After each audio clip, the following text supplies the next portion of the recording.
engines on the cockpit voice recorder. Can you take the stick shaker out? Forward, forward. Come on. Lose the crew voices. Forward, forward. The technician eliminates the other sounds in the cockpit one by one, until all that's left is the sound of the engines. It's a pretty scientific and detailed issue to look at blade passing frequencies and outside noise and compare it to a normal takeoff. But all this was done by the flight recorder specialists and technicians. Can you turn that up a bit? The results are dramatic. Those engines showing at full power. The sound analysis indicated that the engines were running at a speed that would produce about 70% power. What this means basically is that the aircraft was taking off with about 1.5 engines. Investigators now know that the Boeing 737's engines weren't running at full power during takeoff. What they don't know is why.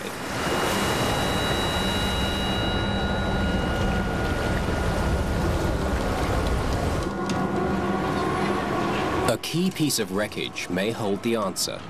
It's the engine pressure ratio gauge, or EPR, which is connected to a sensor at the front of the engine. It measures the increasing pressure of air passing through the engine to calculate thrust. Your throttles. Okay.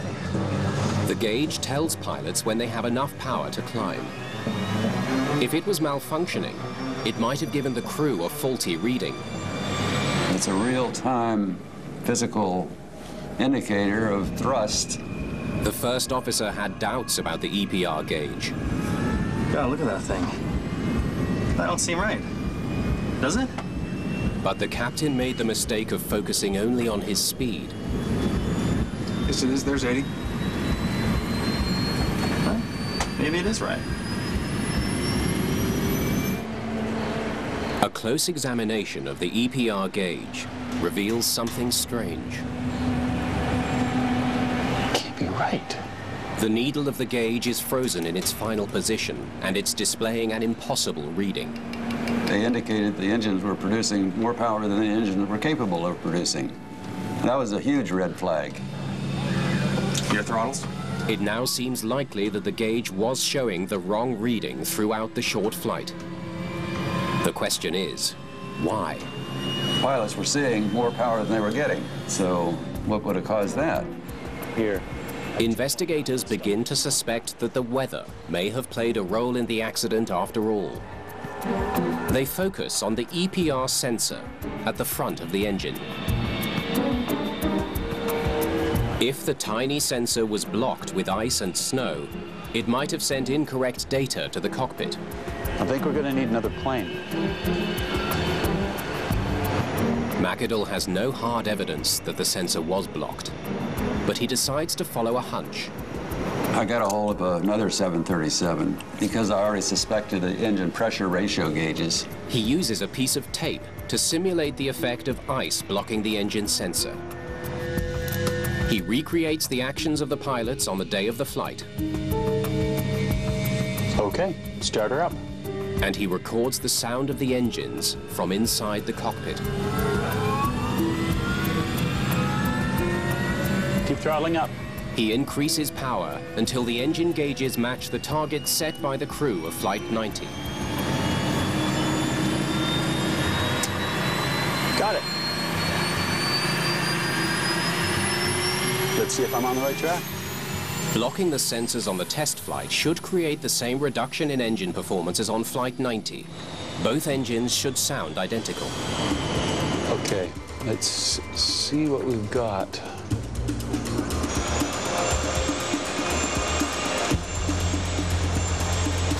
McAdle compares the sound of his test flight to the engine noise captured during Flight 90's takeoff. That's a perfect match. So I concluded that both engines were blocked with something, probably ice, but they were blocked. And the pilots were reading what was required for engine thrust, but that's not what they were getting. Investigators are convinced the crew failed to give the engines more power because the iced-over sensor led them to believe they already had enough. By the time they realized their mistake, there was no way to stop the crash. They did apply full power, but that was only about 5 seconds before impact. It was too late. The 737 has an engine anti-icing system that uses heat to keep the sensor clear of ice.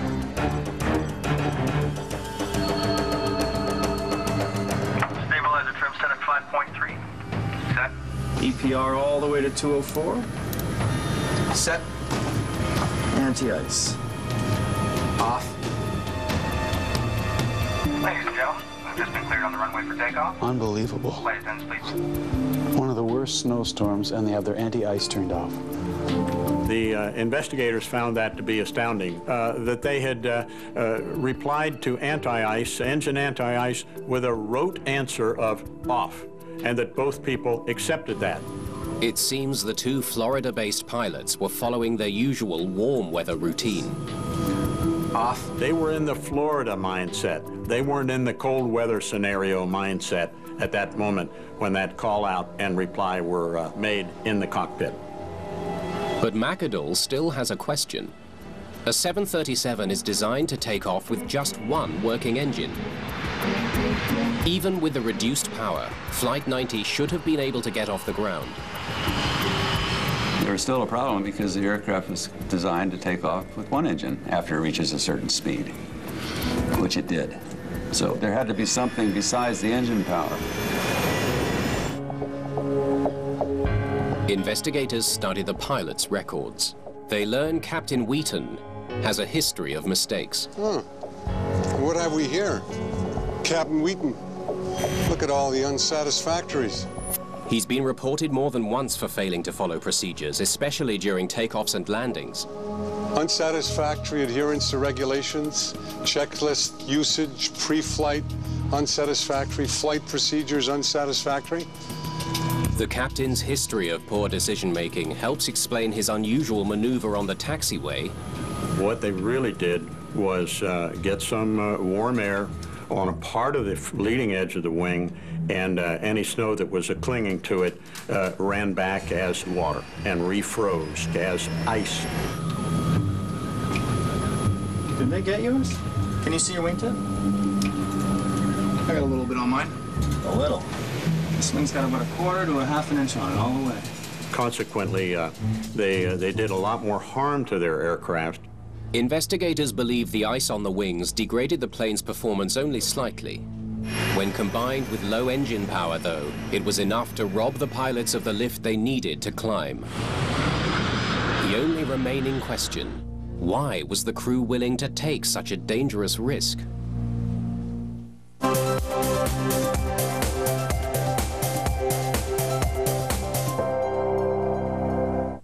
Take a look at this. It seems impossible, right?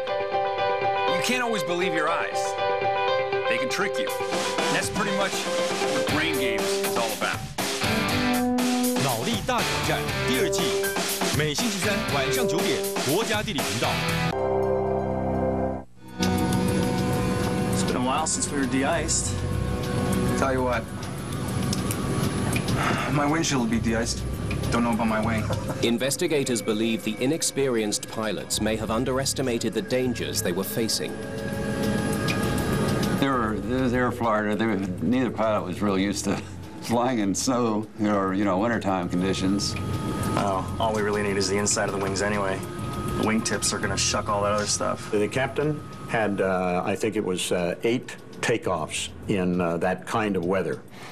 The first officer who was going to make the takeoff as a pilot flying had 2 experiences.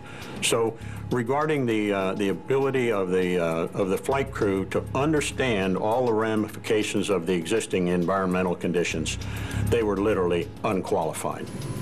The pilots' poor judgment and inexperience proved to be a deadly combination when they confronted the vicious snowstorm in Washington. The captain knew things were wrong. He didn't want to stay there in Washington. He wanted to get out of town. B1?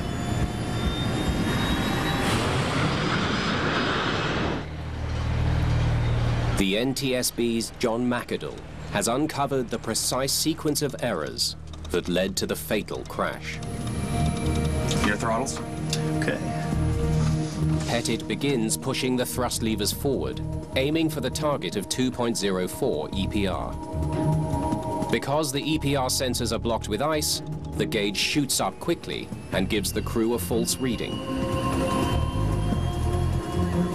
Whoa. The Air Florida pilots are unaccustomed to winter flight. Really cold here. Real cold. And attribute the unusual engine behavior to the cold. And we hear the co-pilot articulating concern. God, look at that thing. That don't seem right, does it? And yet it's not acted upon by the captain. Yes, it is. There's 80.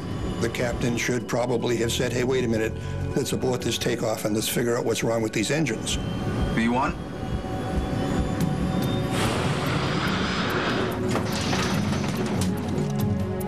Seconds after liftoff, the stick shaker activates, warning the pilots that they are losing lift and beginning to stall. The first officer tries to regain lift. Forward, forward. But with ice on his wings, it's impossible to recover. If they had applied power about 10 seconds earlier, they could have flown through it. We're going down, Larry. I know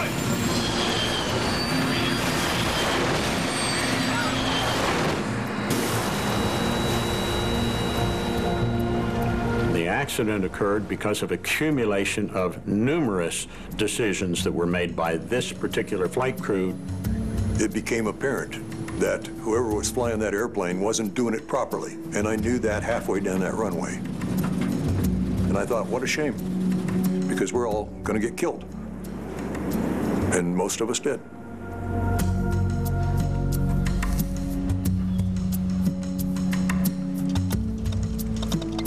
On January the 13th, 1982, a series of errors by the pilots of Air Florida Flight 90 left 78 dead, 5 survivors, and 1 hero.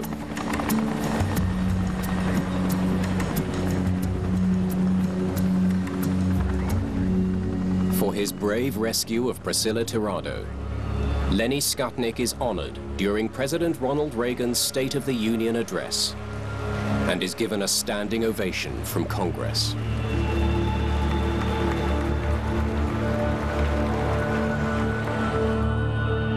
In honor of the man who died during the rescue, Washington's 14th Street Bridge is renamed the Arlen D. Williams Jr. Memorial Bridge. The Air Florida disaster was a wake-up call for better flight safety in winter conditions. There were so many things that the pilot community was able to learn from this accident. After the Air Florida accident, you simply do not take off if you have any contaminant on your wings. It's almost unheard of to try that. In the aftermath of this accident, northern airports around the world improved de-icing facilities so that pilots can de-ice near the runway just before takeoff.